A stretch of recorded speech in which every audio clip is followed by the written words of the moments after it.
ഉത്തരമലബാറിലെ തെയ്യാട്ടക്കാലത്തെ ആദ്യ പെരുങ്കളിയാട്ടത്തിന് ചെറുതാഴം കോക്കാട് ശ്രീ മുച്ചിലോട്ട് ഭഗവതി ക്ഷേത്രത്തിൽ തുടക്കമായി.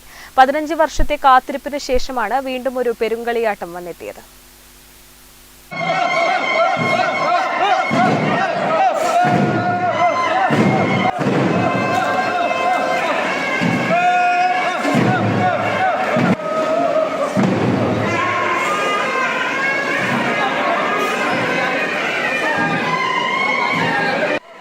ബുധനാഴ്ച പുലർച്ചെയോടെ ക്ഷേത്രത്തിൽ ഗണപതി ഹോമം നടന്നു. തുടർന്ന് ക്ഷേത്രം ബാല്യക്കാരുടെ കലശം കുളിയും വെള്ളോലക്കുടവെപ്പ് ചടങ്ങ് നടന്നു. ഉച്ചയോടെ ഭഗവതിയുടെ തോറ്റത്തിനുള്ള പീഠം ഏറ്റുവാങ്ങി. തുടർന്ന് ക്ഷേത്ര തിരുമുറ്റത്ത് ഭഗവതിയുടെ ഉച്ചത്തോറ്റം നടന്നു.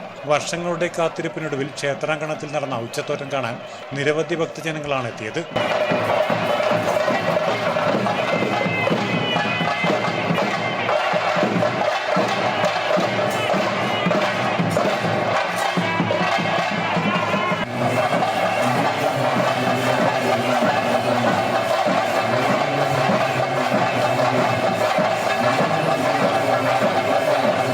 തുടർന്ന് നെയ്യാട്ടവും കുഴിയടുപ്പിൽ തീപകരൽ ചടങ്ങും നടന്നു.